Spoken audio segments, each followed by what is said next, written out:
అందరికీ నమస్కారం. ఇక్కడున్న వాళ్ళ అందరూ నాకు చాలా ఇష్టమైన వాళ్ళే. ఈ సినిమాలో నటించిన నాకు చాలా సన్నిహితులు. నేనెంతో అభిమానించే వ్యక్తి నందమూరి తారక రామారావు గారు. ఆయనతో నా ప్రయాణం దాదాపుగా 25 ఏళ్ళు, ఆయన సినీ ప్రయాణం 25 ఏళ్ళు. అండ్ నేను సినిమాల్లోకి రాకముందు థియేటర్కి వెళ్ళి చప్పట్లు కొట్టి చూసిన కహో నా ప్యార్ హే హీరో హృతిక్ రోషన్ గారు. అండ్ ఏ జవానీ సినిమా కంటిన్యూస్గా ఒక 12 సార్లు చూశాను. ఇప్పుడే నేను అయాన్కి చెప్తున్నాను, నాకు ఇష్టమైన దర్శకుడు. అండ్ నా కుటుంబ సభ్యుల్లో ఒకరైన నాకు ఇష్టమైన మనిషి నాగవంశీ. ఇలా అందరూ ఒకే చోట నీ ఫంక్షన్కి రావటం, అండ్ రామారావు గారిని ఇష్టపడే ఎంతమంది జనంతో స్ట్రైట్గా మళ్ళీ చాలా రోజుల తర్వాత మాట్లాడాల్సి రావటం. మనం ఒకసారి మ్యాడ్ ఫంక్షన్ కలిసినప్పుడు దాన్ని దేవరనామ సంవత్సరం అని చెప్పాం కదా. మరి ఈ సంవత్సరాన్ని హృతిక్ రామారావు సంవత్సరంగా ప్రకటిద్దాం మనం దీన్ని. ఎందుకంటే వాళ్ళిద్దరిని చూడటానికి చాలామంది పాత వాళ్ళు చెప్తూ ఉంటారు కదా 2 కళ్ళు సరిపోవని. అలా వాళ్ళిద్దరిని చూడడానికి 2 కళ్ళు సరిపోవు నిజంగానే. ఎందుకంటే ఆ సాంగ్ టీజర్ వస్తుంటే దాని ఎఫెక్ట్ కూడా అలాగే ఉంది. బ్లాక్అవుట్ అయ్యి మళ్ళీ వస్తుంది విజువల్. సో ఇద్దరిని చూడటానికి వాళ్ళు మెరుపు తీగల్లా కదులుతున్నారు అంటారు కదా, ఇద్దరిని చూడటానికి 2 కళ్ళు సరిపోవట్లేదు. సో దిల్ రాజు గారు చెప్పినట్టు మనం 72 గంటల తర్వాత థియేటర్లో దాన్ని పూర్తిగా ఎంజాయ్ చేద్దాం. నాకు అయాన్ గారు ఇందాక చెప్పిన దాంట్లో నాకు అర్థమైంది ఏంటంటే, సామాన్యంగా ఈ సినిమాని మీరు ఫైట్లు లేదంటే మామూలుగా ఒకళ్ళనొకళ్ళు కాల్చుకోవటాలు ఇలాంటి ఒక యాక్షన్ సినిమాగా మాత్రమే చూడడానికి ప్రయత్నిస్తామో దాన్ని మించిన ఒక సర్ప్రైజ్ అయితే ఉంది ఈ సినిమాలో. ఎందుకంటే అలాంటి సినిమాకి అయితే మనం ఎన్టీఆర్ గారి దాకా రావాలి, ఆయన కాదు కదా. ఎందుకంటే ఆయనకున్న పేరే ఎలాంటి ఎమోషన్ అయినా పలికిస్తాడు కదా. సో అలాంటి మనం బంగారం చేతిలో పెట్టుకున్న తర్వాత దాన్ని నగ చేయించుకోవాలనుకుంటాం, కానీ బీరువాలు పెట్టి తాళమేం కదా.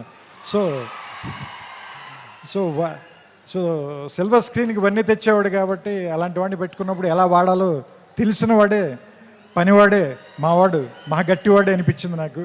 సో ఇది ఏమో యుద్ధం అని చెప్తున్నారు, సినిమా పేరు వార్ అన్నారు. వాళ్ళిద్దరేమో చాలా మంచి స్నేహితుల్లో ఇందాక నుంచి కౌలించుకుని వచ్చారు, కలిసి మాట్లాడుకుంటున్నారు. చూద్దాం. ఇందాక సుమగారు అడిగారు కదా ఎవరు చెడ్డవాళ్ళు ఎవరు మంచివాళ్ళు అని. చూస్తుంటే సినిమాలో క్యారెక్టర్లో హృతిక్కి సంబంధించినంత వరకు తారక్ చెడ్డవాడు, తారక్కి సంబంధించినంత వరకు హృతిక్ చెడ్డవాడు. కానీ వాళ్ళిద్దరు మాత్రం చాలా మంచిగా చేస్తారు అనిపిస్తుంది ఈ సినిమాలో. సో రకంగా మంచి చెడ్డ కంటే కూడా ఇది ఒక మంచి సినిమా అవుతుందని మాత్రం ఖచ్చితంగా నాకైతే అనిపిస్తుంది. ట్రైలర్ చూసిన తర్వాత ఇద్దరు యాక్టర్లను పెట్టుకున్న తర్వాత, అందులోనూ ఇద్దరు పెద్ద స్టార్లను పెట్టుకున్న తర్వాత, అంటే యాక్చువల్గా చెప్పాలంటే ఒకళ్ళు వింధ్య పర్వతం, ఇంకొకళ్ళు హిమాలయ పర్వతం, అలాంటి వాళ్ళు ఇద్దరు. అలాంటి వాళ్ళిద్దరిని ఒకే చోట కూర్చోబెట్టి వాళ్ళతో సినిమా తీయాలి అంటే నిజంగా అయాన్కి హ్యాట్స్ ఆఫ్ చెప్పాలి. ఇలాంటి ఇద్దరిని బ్యాలెన్స్ చేయటం అంత ఈజీ కాదు. ట్రైలర్ చూస్తేనే అర్థమైపోతుంది మనకి. అంతే చెప్తున్నా కదా, అన్నం అంతా తినక్కర్లేదు, మెతుకు చూస్తే చాలు అంటారు కదా.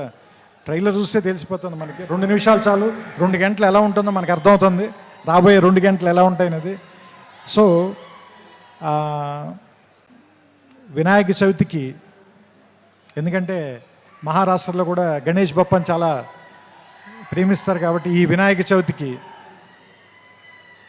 వార్ 2 మంచి ఏమంటారు దాన్ని, పండగని కొద్దిగా ముందే 21 కంటే వారం రోజుల ముందే తీసుకొచ్చి వినాయక చవితికి మరింత శోభ తెస్తుందని, ఈసారి పండల్స్ నిండా, గణేష్ పండల నిండా ఈ వార్ 2 పాటే మోగుతూ ఉంటుందని నాకు ఆల్రెడీ భవిష్యత్తు తెలుస్తుంది.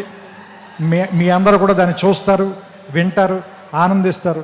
మీ చప్పట్లతో, మీ ఈలలతో, మీ కేరింతలతో సెప్టెంబర్ 14న అయాన్ దాదాపు 3 సంవత్సరాలుగా పడిన కష్టం మొత్తం మర్చిపోవాలని, అతనికి ఎంతో ఆనందం రావాలని. వైఆర్ఎఫ్ వాళ్ళకి ఎలాగో డబ్బులు బోల్డని వస్తాయి కాబట్టి వాళ్ళ గురించి నేను మాట్లాడట్లేదు. మా వంశీకి కూడా బోల్డని డబ్బులు రావాలని మనస్ఫూర్తిగా కోరుకుంటూ, అన్నిటికంటే ముఖ్యంగా మీ అందరికీ ఎక్కువ ఆనందాన్ని ఇవ్వాలి ఈ సినిమా. అది మీకు ఇష్టమైనటువంటి తారక్ని దాదాపు దేవర తర్వాత ఇప్పటిదాకా చూడకుండా వెయిట్ చేస్తున్నారు. So finally the waiting is over. August 14th, let's meet in the theaters and watch the two titans of Indian cinema, Hrithik Roshan garu, Nandamuri Tarak Ramarao garu. We welcome you, sir, to Telugu film industry. Thank you. Thank you so much, Trivikram garu. Thank you.